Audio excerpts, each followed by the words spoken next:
Tem uma cena no Mahabharata, que é uma cena bem importante, que é a cena do casamento da Draupadi com os Pandavas.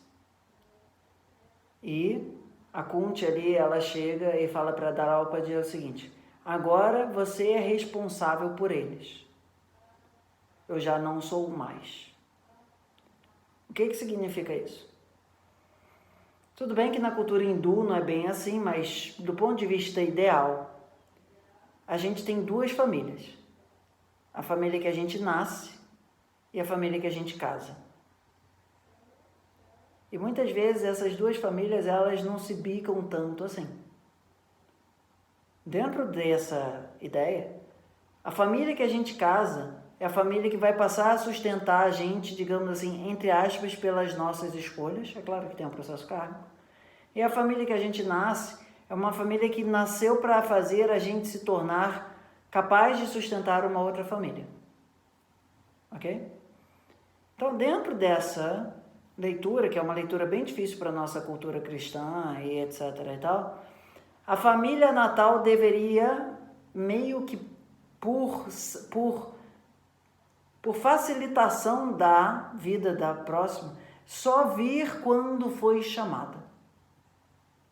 Ok? Do tipo assim, quando você chama a sua mãe, teu pai ou qualquer coisa que seja, eles falam, beleza, eles chamaram a gente é convidado.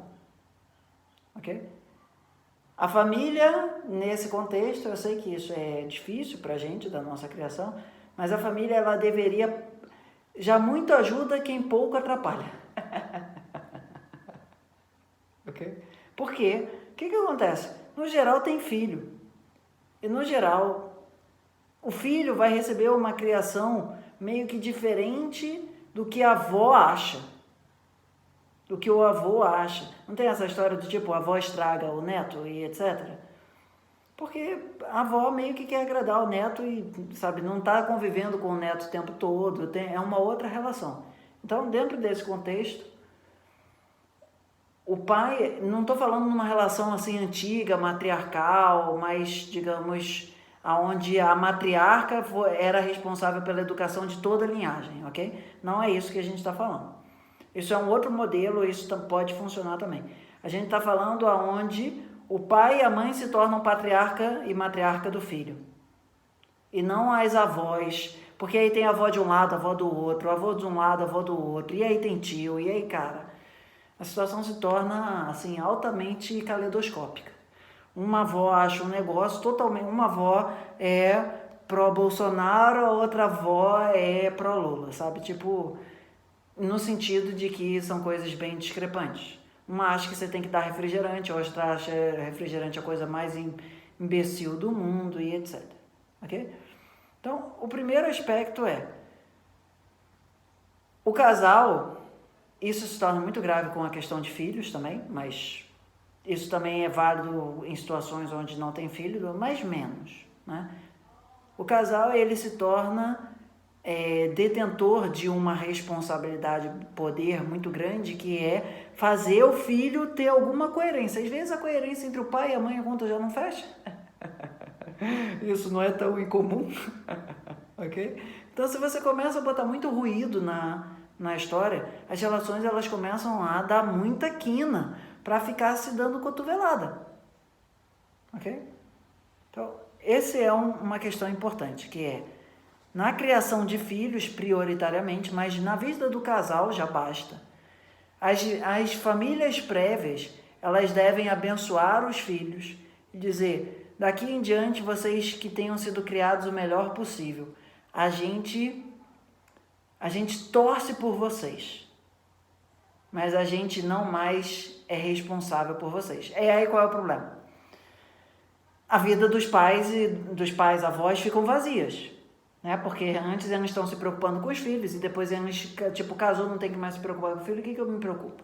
Teoricamente, nesse momento, essa terceira fase da vida, esse terceiro ashrama, deveria ser a fase do kama, que é aonde, traduzem isso como desejo, mas é onde essa geração dos avós começam a buscar os seus sonhos, ocupam a sua agenda com sonhos não realizados pela paternidade. Ok?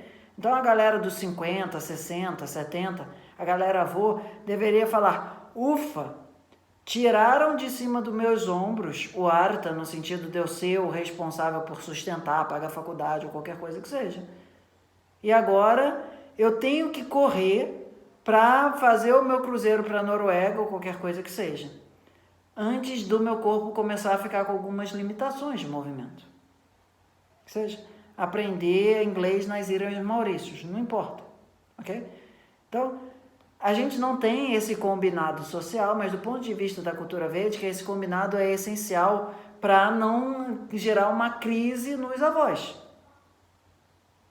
Não quer dizer que não possa ter aquele avó ou avô que os pais meio que chamam toda hora para ser uma retaguarda na criação, ok? Mas é exceção e não regra, no sentido de que tem que ter uma afinação energética e de crenças e etc., para que a educação da criança esteja na mesma linha. E a gente pode dizer que assim, 90% dos casos não é isso. É para as duas famílias, ok? E aí vem o papel da madrinha e do padrinho, ok? Quem deveria cumprir muito esse papel de ser a avó da criança deveria ser a madrinha e o padrinho, que foram escolhidos justamente porque tem uma afinidade energética com o casal, ok? Não adianta ser só a madrinha da esposa, tem que ser madrinha do filho. Não é madrinha e padrinho de casamento, é arranjar pessoas do tipo assim, você aceita que essa pessoa seja madrinha do nosso filho? Os dois têm que aceitar. Você aceita que essa pessoa seja o padrinho do nosso filho? Os dois têm que gostar daquela pessoa. Porque é essa pessoa que você vai chamar para ficar 3 horas com seu filho quando vocês vão namorar, quando vocês vão no cinema, quando vocês vão, tipo, manter a relação de casal de vocês minimamente viável. No sentido de que, cara, é uma grande reestruturação de agenda. Ok? Então, a gente falou um pouco antes do papel da secretária, funcionária doméstica, etc. e tal, que também tem o seu papel social dentro desse nosso contexto, mas é começar a ter tias escolhidas em vez de tias nascidas. Ok? Porque para uma pessoa que é um yogi, que não vê TV e fica achando que ficar criando a criança com qualquer Teletubbies da vida uma coisa meio esquisita, não dá para fechar a conta com a babá eletrônica, que é o que acontece. Nossa, saiu quanto que acontece. E a criança fica lá popotizada com o iPad ou qualquer coisa que seja. É muito difícil manter uma criança entretida só na base do pai e mãe. Aí tem toda uma outra questão dentro da cultura védica, que são os Puranas e etc. e tal, que é aprender a você contar a história que você está se divertindo de fato, e fábulas, né? Na nossa palavra ocidental. Ter esse momento de fábulas com as crianças, onde o pai e a mãe exercitam um teatro e etc.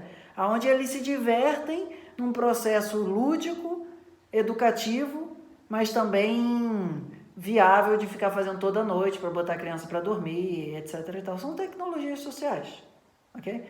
Mas em relação ao pai e à mãe, que muitas vezes a gente tem uma relação mais forte do que com o irmão e etc. e tal, é os dois começarem a se desvencilhar de uma sombra que às vezes você acha que é certo, o seu marido não acha que é certo e vice-versa.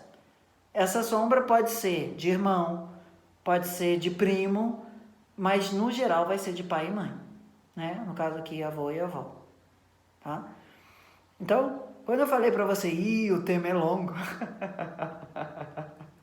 é porque ele é problemático, no sentido de que a gente acredita que a gente tem o direito de que a nossa mãe ou o nosso pai, a gente é meio caolho de ver os problemas do nosso pai e da nossa mãe, mas a gente consegue ver do sogro e da sogra.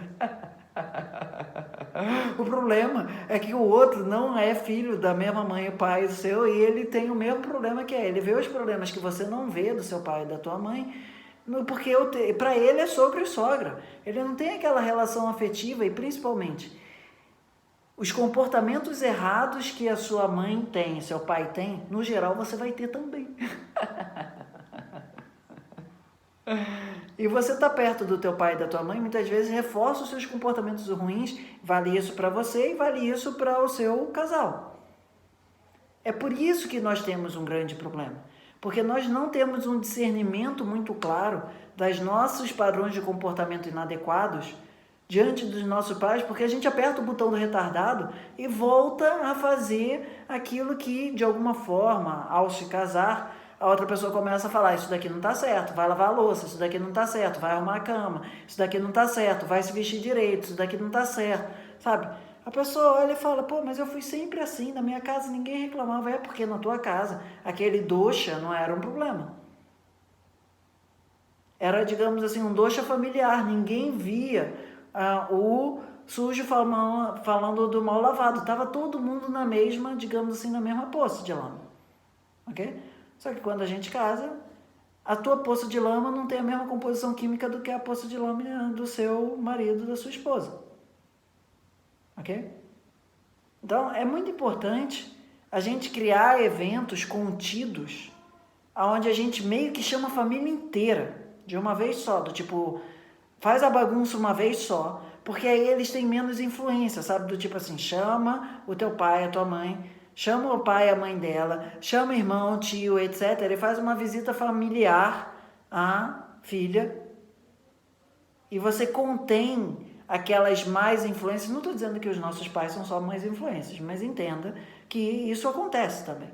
E você contém aquilo no evento social, onde, tipo, um vai tentar mal influenciar para um lado, o outro vai tentar mal influenciar para o outro, eles vão discutir entre si ali, e você não vai precisar ficar discutindo entre si. Entendeu?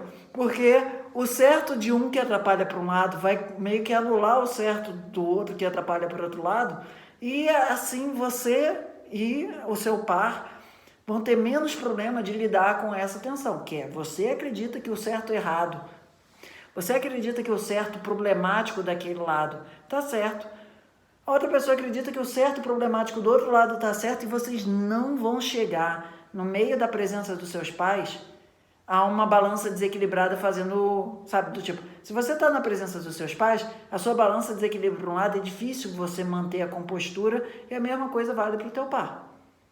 Mas a gente fazer um negócio assim, muito detox, ninguém vai ver o filho e vocês são todos capetas, não é assim também, gente, ok? Mas é começar a criar um contexto de quem é responsável pela criação e educação da tua filha, que do ponto de vista iógico, não basta ser natalmente teu pai e tua mãe, precisa ter uma conduta do tipo, se para você e para o teu marido não tomar refrigerante é uma questão importante, e vocês não quererem que a sua filha tome refrigerante, você não vai ficar trazendo uma pessoa, seja a avó do lado A ou do lado B, que toda a refeição na mesa senta e pede um refrigerante. Não vai dar certo. Porque a filha vai macaquear quem ela vê na frente. Para ela não importa se é pai, mãe, avô e etc. A gente